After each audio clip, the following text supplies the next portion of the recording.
നമസ്കാരം, മലയാളി വാർത്തയിലേക്ക് സ്വാഗതം. സുരേഷ് ഗോപിയുടെ മകൾ ഭാഗ്യ സുരേഷിന്റെ വിവാഹ വിശേഷങ്ങൾ ഇതുവരെ അവസാനിച്ചിട്ടില്ല. സമൂഹ മാധ്യമങ്ങളിൽ ഓരോ ദിവസവും വിവാഹ വിശേഷങ്ങൾ നിറയുകയാണ്. പ്രധാനമന്ത്രിക്കൊപ്പം താരരാജാക്കന്മാരും അണിനിരന്നപ്പോൾ മലയാളികൾ ഇതുവരെ കാണാത്ത ഒരു വിവാഹമായി മാറി. എന്നാൽ സോഷ്യൽ മീഡിയ കുത്തിപ്പൊക്കുന്നത് മറ്റൊരു കാര്യമാണ്. താരങ്ങളെല്ലാം ഒന്നിച്ച വിവാഹത്തിൽ സുരേഷ് ഗോപിയുടെ ഏറെ അടുപ്പമുള്ള മഞ്ജു വാര്യർ മാത്രം എന്തുകൊണ്ട് വന്നില്ല എന്നൊക്കെ പല വീഡിയോയ്ക്കും താഴെ കമൻറ്റുകൾ വരികയാണ്.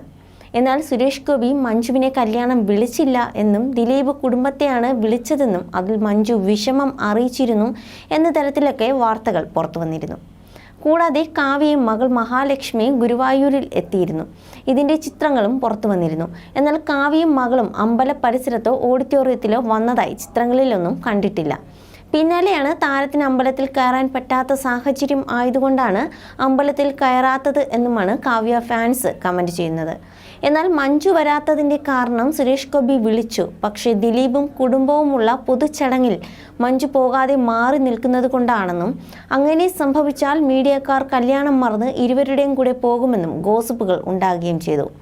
അതുകൊണ്ടാണ് മഞ്ജു പോകാത്തതെന്നും വരും ദിവസങ്ങളിൽ മഞ്ജു പെണ്ണിനെയും പയ്യനെയും പോയി നേരിട്ട് കാണുകയും ചെയ്യുമെന്നും അല്ലാതെ മഞ്ജു ചേച്ചിയെ ആരും അകറ്റി നിർത്തിയതല്ല എന്നുമൊക്കെയായിരുന്നു മഞ്ജു ഫാൻസ് ഗ്രൂപ്പുകളിൽ നിന്നും അഭിപ്രായം വരുന്നത്. അതേസമയം നവദമ്പതിമാർക്ക് ആശംസകൾ നേരാൻ ദിലീപ് മകൾ മീനാക്ഷിക്കൊപ്പമായിരുന്നു എത്തിയത്. ടോപ്പ് ലഹങ്കയിൽ അതീവ സുന്ദരിയായിരുന്നു മീനാക്ഷി. വധൂവരന്മാരായ ഭാഗ്യയ്ക്കും ശ്രേയസിനുമൊപ്പം നിന്ന് ഫോട്ടോ എടുത്ത ഇരുവർക്കും ആശംസകൾ നേർന്ന ശേഷമാണ് നടനും മീനാക്ഷി മടങ്ങിയത്. വിവാഹത്തലേന്ന് സുരേഷ് ഗോപിയുടെ തിരുവനന്തപുരത്തെ വീട്ടിലേക്ക് ദിലീപും കാവ്യയും എത്തിയിരുന്നു. വിവാഹ ദിവസവും ദിലീപും കുടുംബവും സോഷ്യൽ മീഡിയ പേജുകളിൽ നിറഞ്ഞിരുന്നു.